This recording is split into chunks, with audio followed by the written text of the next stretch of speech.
Let's move on to the coastal city, and the beautiful coastline, cultural and historical sites is what meets the eye when you arrive at the county of Kilifi. Such attraction sites have defined how residents of this county live their life, with the tourism business providing direct and indirect employment to the large section of a population.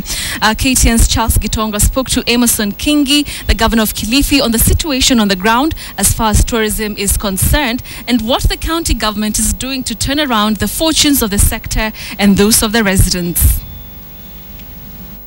The country has been undergoing one of the most difficult times in that sector, basically because of issues to do with insecurity, scaring our visitors away, especially the international tourists. Just tell us what's the situation at Kilifi right now as far as restoring tourism is concerned.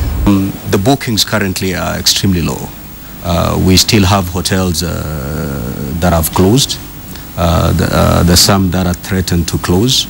We had an opportunity when we were in Italy to engage with the major players in this industry. And the picture they painted to us isn't that good. But all is not lost. There's some measures that if we can be able to address by the county and the national government, we believe the situation can be arrested. But time is not on our side. We need to put up these measures as soon as possible. Already, if you look at the figures of guests that have confirmed coming for the high season, the figures are extremely low. Last year, at such a time, most of the tour operators had bookings close to 30%. But this year, at this time, we are looking at between 0 and 1%. Is the issue of insecurity still the main scare? What's the main issue really? I think there's a lot of misinformation in the market. Because when I went to Italy, the issues that were raised, why guests are not really booking, coming to this destination, is one, the issue of security.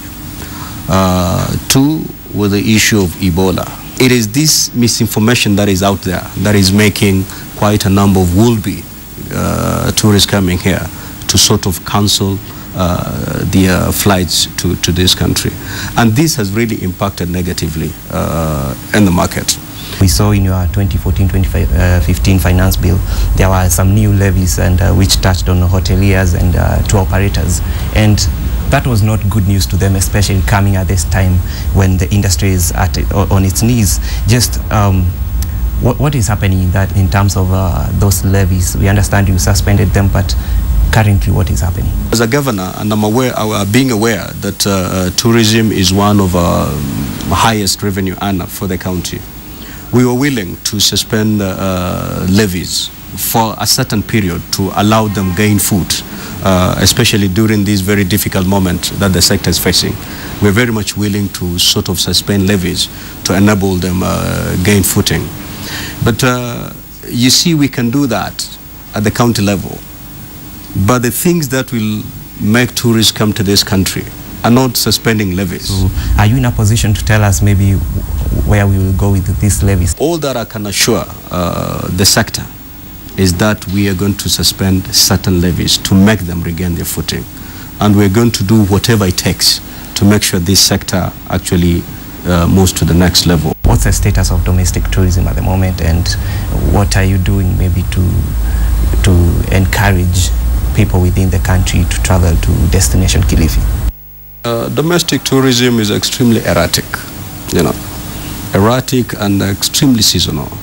In that, over long weekend like Easter or the weekend we're now, the coming weekend, you'll see a number of